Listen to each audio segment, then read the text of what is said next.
Dramatic. It's Just, yeah. Sometimes conflict leads to resolution. Yeah. Yes, it does. That's good. I like that. That sounds Calvin. Good afternoon. Good afternoon. Calvin Watkins, Dallas Morning News. How would you assess your defense over the last 2 weeks?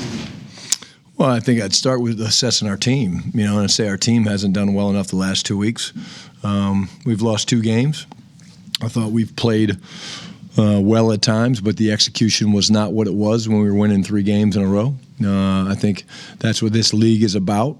I said to the guys in the locker room after the game, that at the end of the day, there were opportunities for us to make plays at critical times, and we didn't make those plays. And unfortunately, in a league where there's so much parity, Calvin, if you don't make those plays, you can't gain momentum. And I think that's kind of what yesterday's game came down to, was the fact that, we weren't able to kind of gain momentum. And like I said, we kicked field goals and they didn't.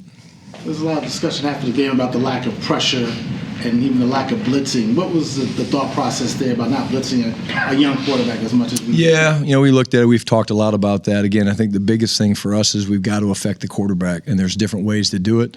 You guys have seen our ability to do it with our defensive line and 4-man rushes.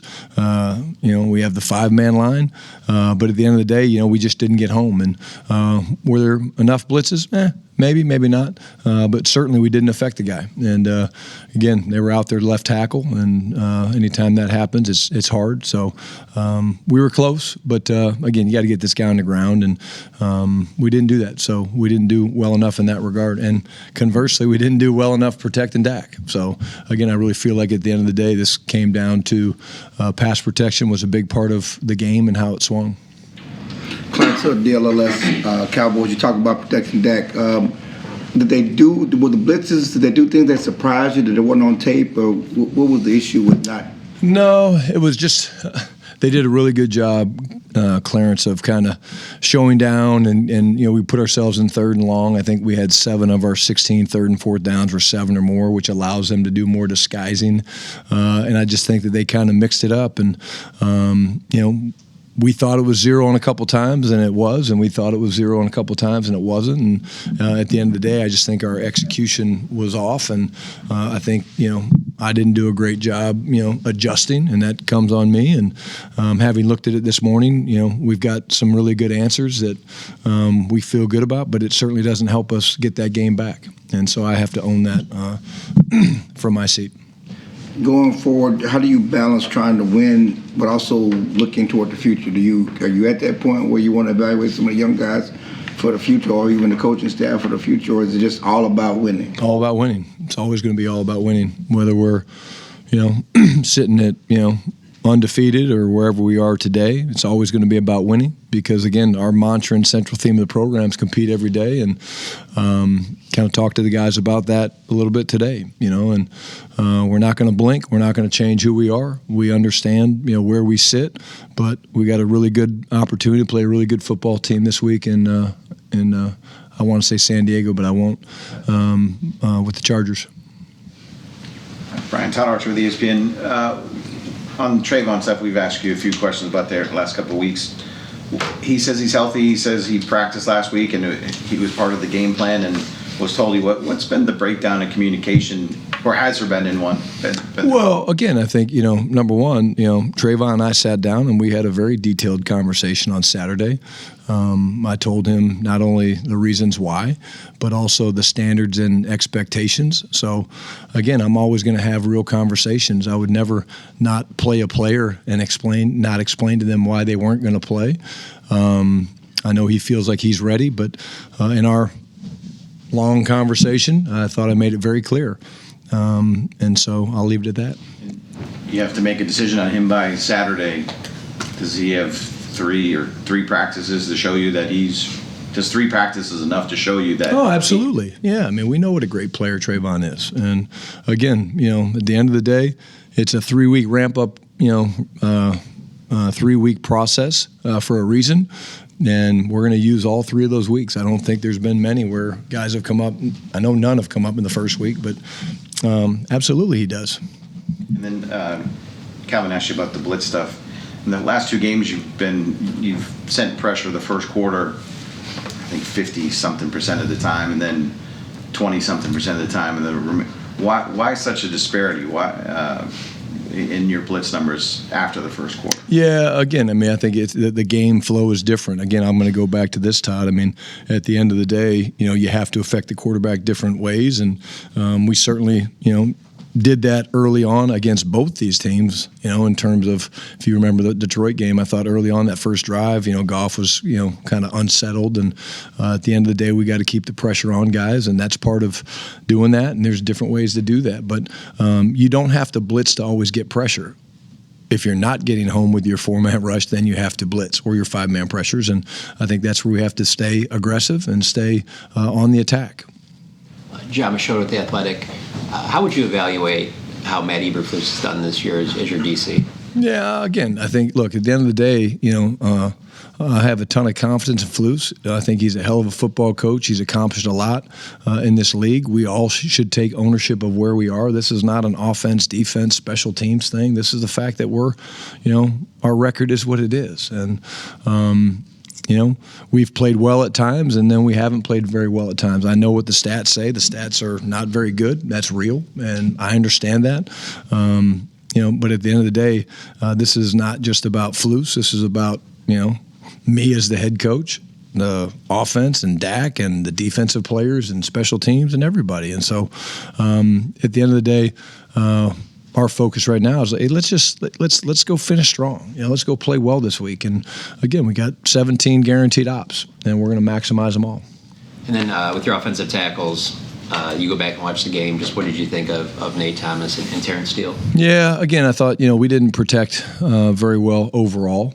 I've already talked about my part in that, which is a big part of that with some of the blitz looks and the plan and all that stuff. So, like I always do, put myself out there.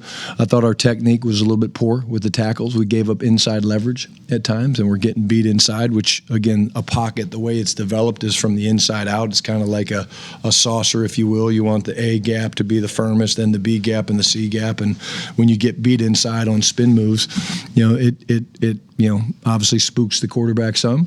I thought our backs, with all the double A gap stuff they were doing, we lunged some. We were lunging and not keeping our eyes up and striking and getting our chin up underneath their eyes. And, it's really, all 11 guys and the coaching staff are involved in pass protection, but it certainly wasn't to the standard that we've been.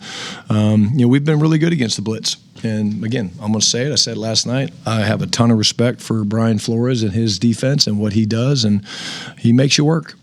A lot of fans are, for lack of a better term, tired of the Cowboys having to use first-round picks on the offensive line to fix all the issues. Do you feel like you guys have on this team right now the answers on your offensive line? Yeah, I hope so. Yeah, I believe in the guys we have. Again, I think, Minnesota gives a lot of people trouble. You guys started asking me the question on Wednesday about going up against the Brian Flores defense, and again, kudos to them. But we've played really well at times, Nate's, had been thrown into duty a little bit. Tyler Smith, been battling through some things. Cooper Beebe. It's been a little bit of a revolving door. But at the end of the day, I'm very confident in that group. We just have to coach and play better. And it comes down to, honestly, when you take the game plan out of it, the fundamentals. And so we have to tighten up our feet. We got to tighten up the way we set, keeping good leverage. All those things are part of it. So. Nick Harris, Forward Star Telegram. Dak was talking after the game yesterday about how that one was one of the more frustrating losses he's been a part of. Where do you see that frustration stemming from, just as an offensive group going into that game, maybe having an expectation of things that didn't play out? Well, I think, we started out pretty fast. We get the sudden change. We go down. We run the fake field goal. We end up punching the ball in, right? Then we go back down. We get another touchdown. I actually got points before the end of the first half. So I thought the first half was pretty good. I thought the second half got away from us a little bit. I think the frustration is kind of what I spoke to last night. I know he spoke about it last night as well, is just we felt like they were kind of a step ahead of us along the way as we went. And, that happens at times. It's not the first time that's happened to me as a coordinator or play caller. And you're frustrated because as a competitor, you're working through the issues and you're trying to come up with the answers. And sometimes you try to overcorrect. And like I said, where I look back at it today, I think we had some good answers, but we didn't get to them soon enough. And that's why it's frustrating, because we had a chance. And again, we scored 26 points. If we got to score more than that, we'll do it. And we didn't do it yesterday.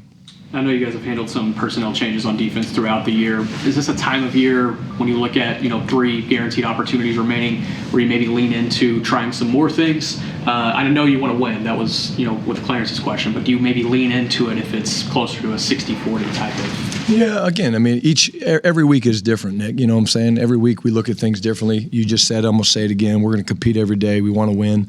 We're ultimately judged on winning and losing, right? That's ultimately how you're judged. And that doesn't matter if you make the playoffs or not. We've been to the playoffs around here a lot and lost. And, at the end of the day, you got to win. And our objective and goal will never change as long as I'm here. We're going to compete to win world championships and want to win them and build a great culture. But at the end of the day, the focus is going to be on winning. And to do that, you have to play your best players. And you also want to see your best players play well because of how much they love the game, how much they love their brothers in that locker room, and how much they love playing for the Dallas Cowboys. Tommy Arsh, DallasCowboys.com. You were talking last night about how you didn't feel like you played well situationally. When you watched third down in the red zone back today, anything stand out as to why those areas kind of struggled? Well, again, I'm going to make an adjustment in the red zone. Again, the stats are what they are, and again, that's why I think you got to be a little careful reading stats. We were 2 for 5 in the red zone, but really we were kind of 2 for 3. Why do I say that? We had one at the 19-yard line where we ran a play just to burn the clock. We had like 18, 17 seconds left, maybe a little less than that, and we threw the out route over the top of his head. Like, we weren't trying to score, right? And then we went down there, we got to the 19 or the 18, and we tried to draw them off sides, and we kicked the field goal. The stats are the stats. But I actually looked at the red zone and thought we were better. I thought I stayed committed to running the football down there. The first couple drives, we punched it in. I thought, Javonte and Malik both had some really good finishes down there. I thought that was really good. Where we struggled defensively in the red zone was fourth down. They were 3 for 3 on fourth down throughout the game. 2 of the 3 were in the red zone, and that's why you look back and they were scoring 3 out of 4 times down there.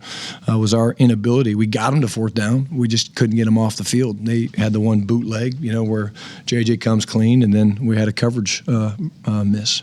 You talked about the all-up looks that they present to you.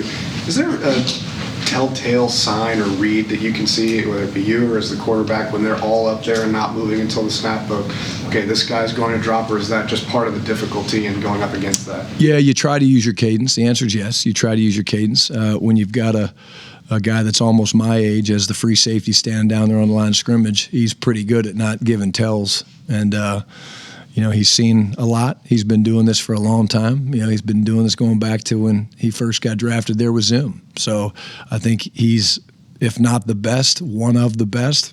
After what they did to us last night, I'll say he is the best. But, a guy like Harrison makes that thing go, man. And they're very disciplined. They're very confident. And, again, that's why I give them a lot of credit. Babe Lockberg, 105.3, The Fan, Cowboys Radio Network. Obviously, the record is not what you want it to be or you thought it might be. But what has been most disappointing for you up to this point of the season? Yeah, it's a good question. I would say the consistency, babe. We've played well at times, win 3 games in a tight stretch against good teams and you come back to do it, and then you go on the road against Detroit and you don't play very well, and then you come back home and you got 10 days to prepare for a Vikings team that again, I think they're a good football team. They're very well coached. You don't play very well, and then you look at the ball security. We went 4 weeks in a row with taking care of the football. We had 0 gives. And then we go 4 weeks in a row where we're turning it over 2 or 3 times a game. And the most disappointing thing is we've not gotten to the point where we've played consistent enough football. And it's kind of like, when you don't do that, you give yourself, a lot less opportunities to find ways to win games, as opposed to if you're going to have bad drive every now and then. But when you kind of have bad quarters or bad halves, things like that, that's really what hurts your ability to win and finish games in this league. Garrett Podell, CBS Sports. Brian, you talked about wanting to see your best players play their best. Kind of what did you see about how the offense was unable to find George Pickens with regularity? You talked about a few weeks ago, lighting the world on fire. Why do you think the team hasn't been able to find him the last 2 weeks? Yeah, again, we'll take a look at that. I mean, they've obviously had a very specific plan the last 2 weeks. We're seeing a lot of different coverages where they're aware of where George is. I think when you do that, that's when CD goes for whatever he went for yesterday, 120 yards or whatever it was. Again, that's why it's important to have two guys. George has been superhuman almost for most of this season, and two teams have kind of slowed him down. Does that mean we're going to stop throwing the ball? No, just like they're not going to stop throwing the ball to Justin Jefferson. But fortunately for us on offense is if they do take George away or if they take CD away, that we have other people that we can, attack with. And that's what we're going to do. We're going to attack. And, again, I thought we moved the ball really well yesterday, and again, the ball's not you're not always going to go for 6 or 8 for 130 yards every game. That doesn't happen. But again, overall, through the course of the season, the guy's been almost unguardable at times, and we'll hopefully get him back to that spot. As the play caller in that situation, how early into a game do you kind of get a sense or feel for, okay, they're taking George away, or CD, which one of them is clear the focus to be taken away? It usually happens. You figure it out about the first quarter, You kind of have an idea. We do move CD around more than we move George. That's part of it. CD's much, more used to moving around. We move George around some, but we move CD around a little bit more. So that makes it harder on George at times. He's a little easier to take away and double. So we'll look at that. But probably by the end of the first quarter, you kind of have an idea of what their plan is, and they did a nice job. Again, veteran defense. I think Murphy played really good yesterday. I thought he did a really nice job with some things, and again, I'm going to continue to sing their praises because I think they just very, very good defense we played yesterday. Joe Hoyt, Dallas Morning News. Just one clarification question. Trayvon says healthy. Jerry says not healthy.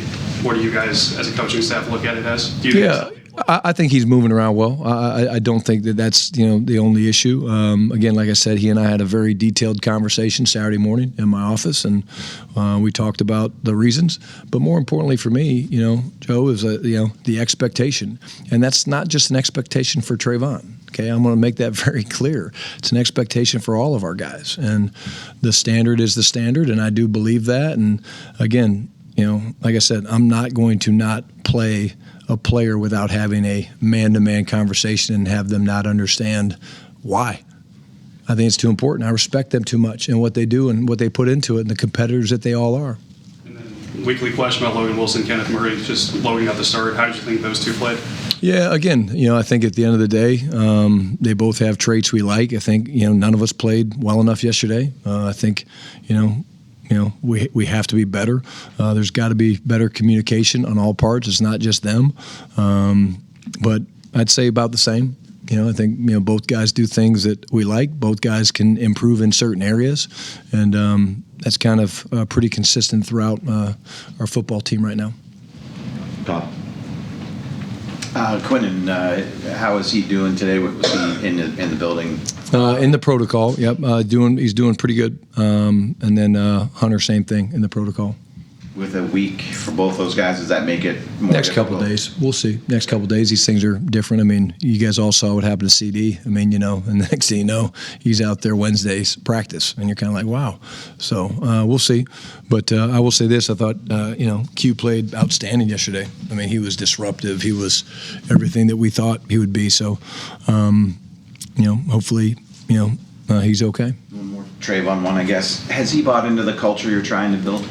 I think so, yeah. Again, I think the biggest thing of what we're trying to do is get everybody to understand how much, the brotherhood matters and doing things the right way all the time matters. And I think so. I think we can all be better at those things. I can be better at selling it at times. But, I don't worry about Trayvon in that regard.